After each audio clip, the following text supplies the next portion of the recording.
사주 내에 특정 오행이 있고 없고가 큰 영향을 끼치지 않는다라고 누차 말씀드려왔습니다. 나의 사주에 부족하거나 없다면 더욱더 추구하시면 좋을 것이라 생각합니다. 안녕하세요. 오늘은 오행수, 즉 사주 내에 물이 없는 경우에 관해서 말씀드려보도록 하겠습니다. 목화토 금수의 오행 중 물이, 즉 수가 의미하는 바는 자연으로는 비, 그리고 달, 구름, 그리고 서리, 이슬 이런 것들을 의미하고, 그리고 지리적으로는 본인의 거주지를 중심으로 하여 북쪽, 그리고 강이나 바닷가, 그리고 샘, 우물이 있는 곳 이런 것들을 의미합니다. 그리고 낮은 지형, 그리고 습한 지역을 의미합니다. 사람으로는 여러 형제 중 중간에 있는 사람, 즉 장남과 막내가 아닌 중간에 있는 사람, 그리고 물과 연관된 직업을 가진 사람, 꼭 물과 관련된 직업이라고 보지는 않습니다.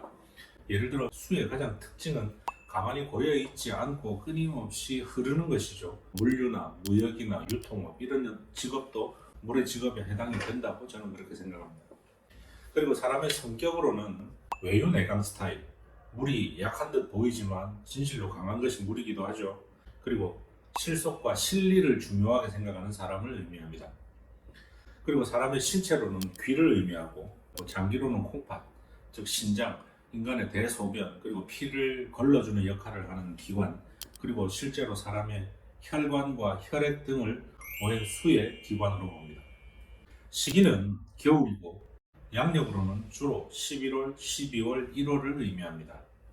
음식은 돼지고기와 차가운 음식, 그리고 국물 있는 음식, 탕이나 넉넉한 국물이 있는 전골 같은 음식은 물의 음식에 해당이 됩니다. 그리고 색깔로는 검정색을 의미합니다. 숫자는 주역에서는 1과 6, 명리학에서는 9와 0, 즉 10 또는 10, 10자, 9와 10을 의미합니다. 맛은 바닷물 생각하시면 됩니다. 짠맛, 그리고 새콤한 신맛을 의미합니다. 오행수는 목화토 금수의 5가지 오행 중 가장 마지막에 위치하는 것이며, 이것은 수용과 저장의 개념이고, 그리고 지혜, 왜냐하면 흐름이 멈추지 않기 때문이에요. 흐르는 물을 막으면 그 물은 옆으로 새든지 땅 밑으로 들어가든지 해서라도 결국은 다시 흘러나오게 마련이고, 도저히 흘러갈 수 없다면 증발하죠. 그래서 구름이 되고 다시 비가 되어 내리고, 그래서 사실은 물은 멈추는 법이 없기 때문입니다. 그런데 멈추지 않는 방법에 있어서 강제로 다투려 하지 않습니다.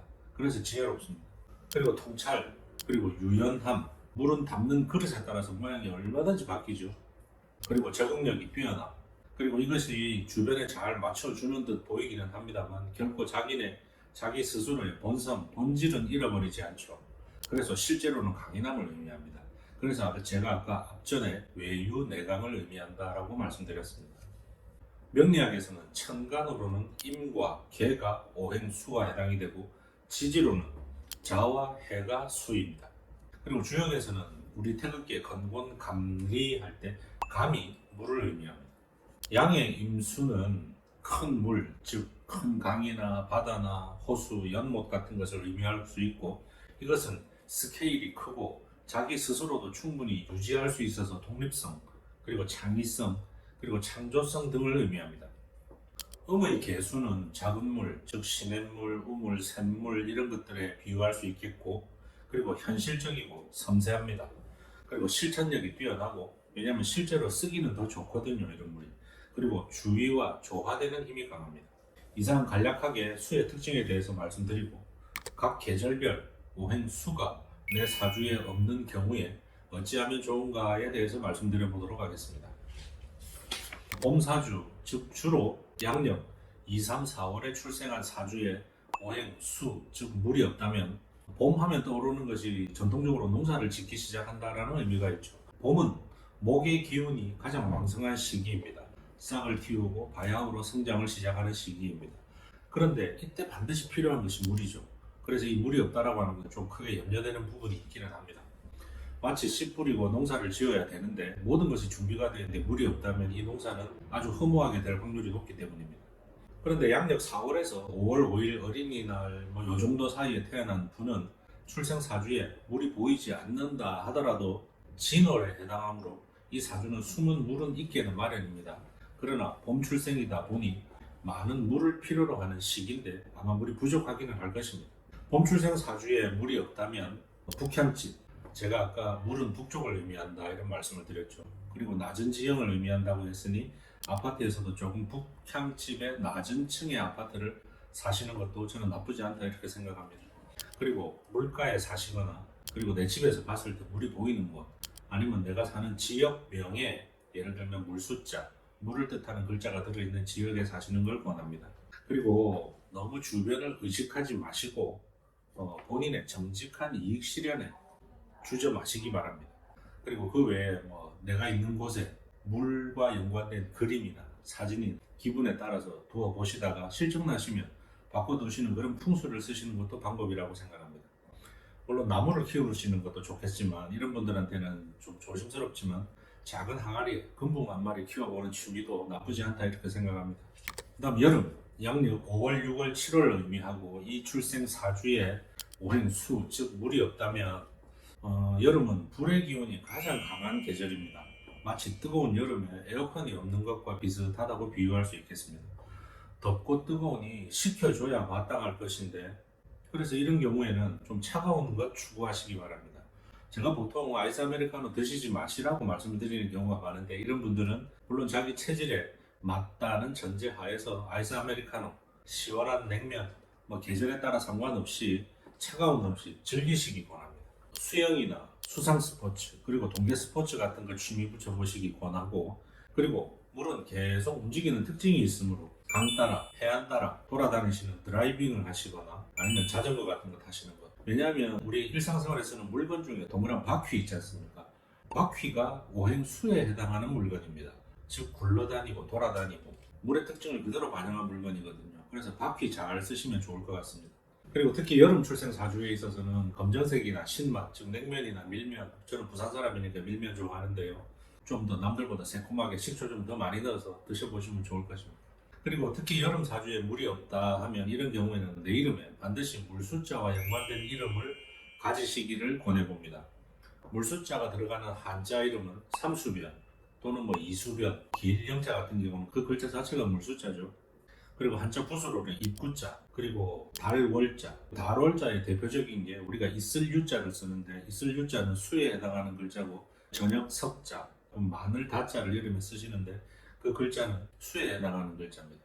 그 다음에 열십자, 그리고 우물정자, 내천자, 샘천자 이런 글자들이 물수에 해당하는 글자입니다.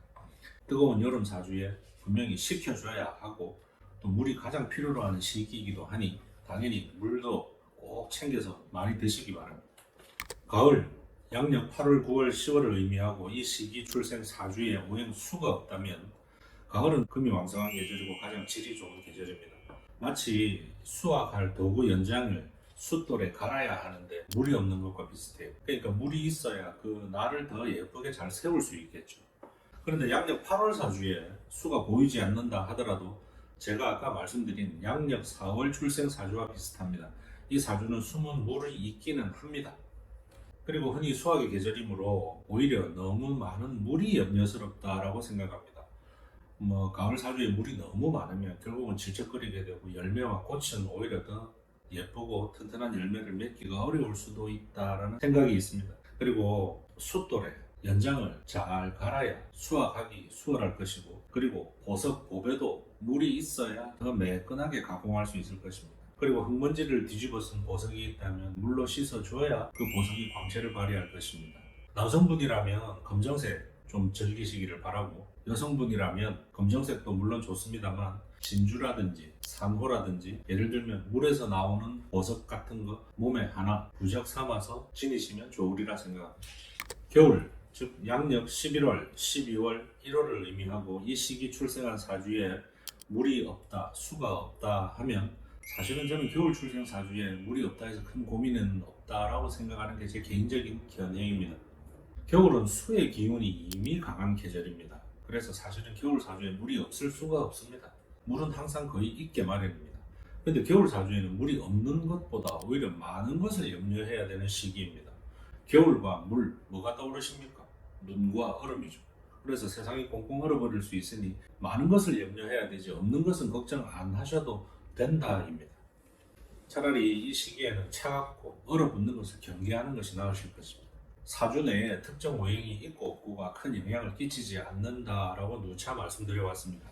물과 가까이 살고 물과 연관된 취미, 운동 즐기시고 그리고 시원한 아이스 아메리카노 드시고 그리고 고여있지 마시고 넓은 세상 두루두루 보시고 돌아다니시고 나의 사주에 부족하거나 없다면 더욱더 추구하시면 좋을 것이라 생각합니다. 목화토 금수가 다 마찬가지입니다. 목이 하나의 목이 아니고 수도 하나의 수가 아닙니다. 오행수가 누군가한테는 재물이 될 것이고 누군가한테는 직업이 될 것이고 누군가한테는 부모가 되고 누군가한테는 형제가 되고 그래서 이 수가 없다고 해서 그 역할에 따라서 더 세밀하게 포지션 설명을 해야 되나? 그래서 저는 이것을 일반적으로 말씀드리기가 어려우니 그냥 계절에 비추어서 말씀을 드렸고 그렇게 사시면 좋을 것이라 생각합니다. 감사합니다.